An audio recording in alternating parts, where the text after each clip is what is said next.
Okay, I'm Paul Poletti. I'm a professor here in the Department of Sonology and Early Music. I've spent a large part of my life building and restoring antique keyboard instruments, harpsichords and forte pianos. I was trained as an organist and in composition in California. And I've been teaching here acoustics and historical tunings and temperaments.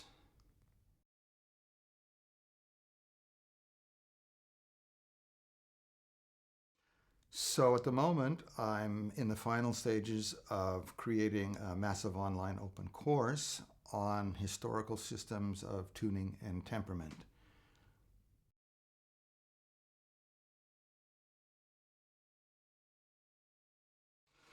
Well, I started giving my first lecture on tuning and temperaments while I was a student myself in a computer music lab at the University of Northridge in California.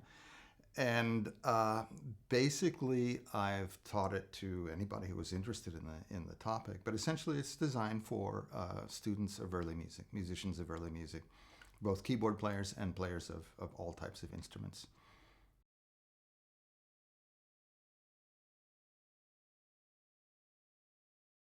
Well, from my first experiences with making instruments, I've always been using technology to address certain problems. I bought an Atari 800 computer when they were brand new. We're talking 1973, 74, something like that, in order to create systems for analyzing the tension of the strings on the instrument.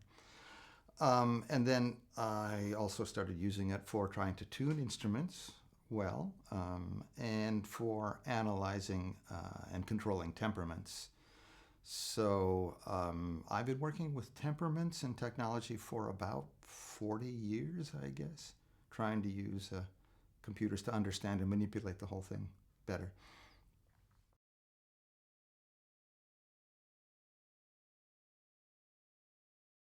Basically, they left me pretty much free to do what I wanted. The one thing was that we decided the course should definitely be in English because it has a much broader audience that way.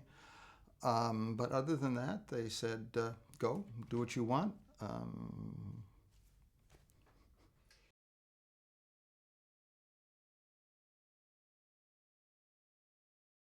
Well, when I started making the course, one of the first things I did was to look at a lot of courses online from other institutions all over the world. The Netherlands, the United States, UK, just about any place where I find a course having to do with various aspects of music. And basically, I noticed there's 3 or 4 different possible formats. There's a very highly produced studio format, which looks like a high quality interview with a person in studio. Then there's the green screen format, where you have the person talking and the background is obviously pasted in with chroma. And then you have sort of the Zoom call format, where you have the material presented on screen and the presenter is in a little window. And then you have what I call the no presenter format, which is just the material without the person. Finally, I decided on the last of these formats because it's definitely the easiest to produce, minimal cost, minimal time, easiest to edit. And if you want to, at any point in the future, go back and correct anything, edit anything, it's perfectly easy to do. Anytime a person appears, you have problems of, if you want to go back in the future, you have to be wearing the same clothes, have the same haircut, make sure you've shaved that morning, the same acoustics, everything. And really, when you think about it, my opinion was that having a little face up in a quarter really does nothing. It eats up space, which you could be using to present information, and it's sort of a distraction, and it's too small to have the personal appeal that you might get with a more complicated studio quality format.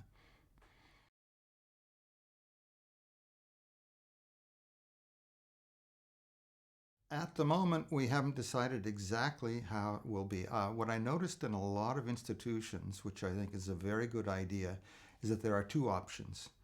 You can, say, audit the course for free, but if you want to earn credit, then you have to pay a fee, and it's usually a fairly reasonable fee, 30 euros, 60 euros, something like that. So I think that's a good option to do, offer the two possibilities.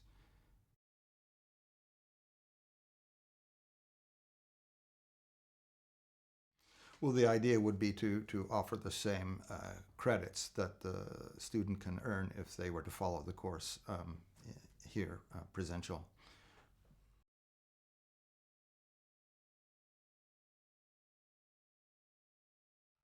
I think it can be a substitute. Yeah, that was my initial idea, to design a course that would be completely self-sufficient, standalone, with all of the information that a student would get if they followed the regular course.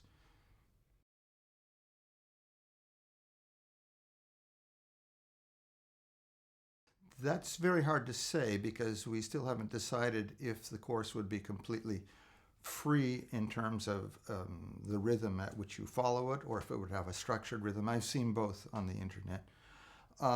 And also, we haven't yet decided how many exams, how much homework assignments, things like that. So all of these things would have to be pinned down in order to know that. I would think that it would, in general, it would require no maintenance. If you add exams and homework, then that purely depends on the number of people who are following the course and what the time frame of the course would be. So it's hard to say at this point.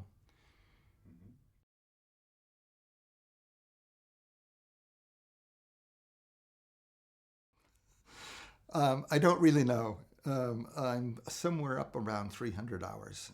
In the beginning, I was keeping a very accurate timesheet, but then as it got more into it, I started grabbing every spare moment I could. You know, if I had 15 minutes before going to bed, or 10 minutes on the metro, or 15 minutes waiting for the kids to come out of school, thing like that. Every moment possible, I was sitting there working away at it. So hard to say, but somewhere I'm in the area of 300 to 350 hours.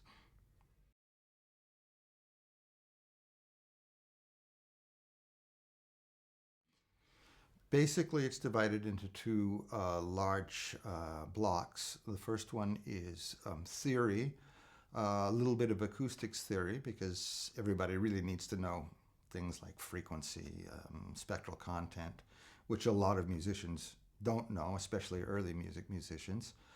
And then moving into the basic things of what is a pure interval, what is a tempered interval, and then going into the design of a temperament, how we can represent the different relationships, the different harmonic conflicts that we're trying to resolve in a temperament, both from a modern point of view and from a historical point of view. The course primarily is based in historical literature.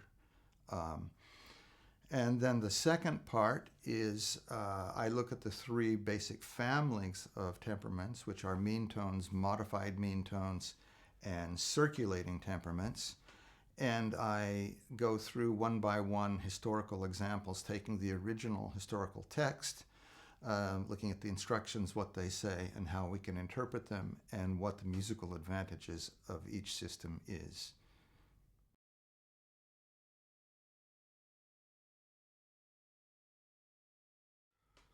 Basically, nothing more than just a standard musical education and capability. Like I said, I start by going over some basic acoustic things, frequency, pitch, things like that, just to make sure that they can understand things which are used later in the course. Other than that, the only requirement that I would wish on the students is curiosity.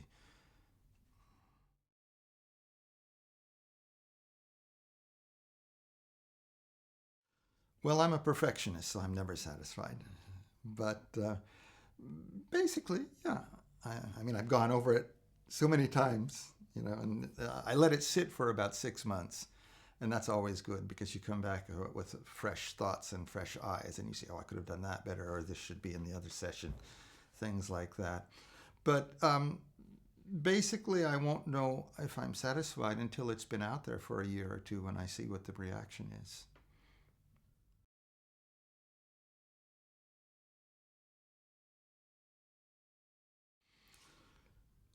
I would say in general, a traditional environment is the best way to teach anything. That said, there are advantages to the digital format in that students can do it whenever they want, at any time of the night or day. Anything which is not clear to them, they can go over again and again and again. Even within a certain session, they can stop and back it up a few minutes and go over that, which of course you can't do in a traditional environment. So it's a close second to a traditional environment. It's not absolutely ideal, but it has its own advantages.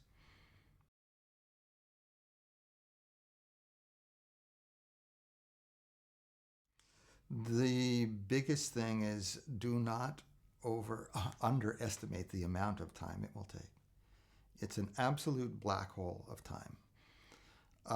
Naturally, of course, it depends upon what format you choose, how complicated the information is, and things like that. But it will always take more time than you think, and by a large margin. Another thing that I would recommend is to resist the temptation to overproduce. Like I say, I've seen a lot of these courses which are highly produced, very high quality studio. But when you think about the cost to benefit, I think it's a very poor ratio. Lots and lots of cost, lots and lots of time. And personally, I don't find it to be, in terms of actually communicating information to students, I don't see any advantage. What else? If it's a course which depends on, well, in any sort of a course, I would say, think about the fact that you're presenting the information in a format which is different from what you've done the rest of your life.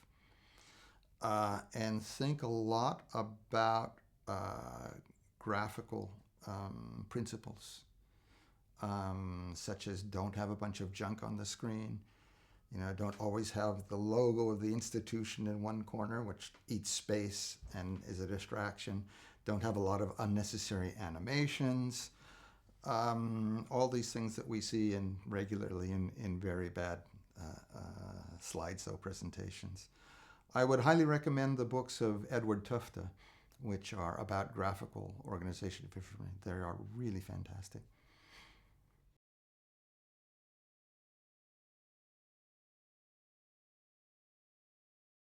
Well, of course, the first thing you need to do is to have a fairly good command of the software and the technology.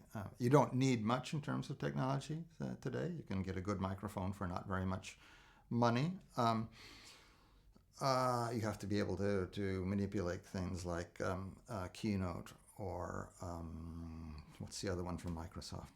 PowerPoint. You have to be able to handle some editing software such as iMovie, things like that. But that's all very easy to do today. You don't need to be afraid of that at all. I know that a lot of musicians and a lot of music teachers, professional teachers, have a certain fear of that. But it's actually very easy to learn. And then other than that, you just need to really think a lot about structuring the information in a way which is best adapted to the mode of presentation. And like I said, it's a different mode of presentation. You can't just take what you've always done in class, which maybe works beautifully in class, and just do the same thing on the screen. It's a different medium. So think a lot about that, I would say. And look around. Look at a lot of courses. Watch all the courses you can see and think, oh, I like that, or oh, that doesn't work very well, or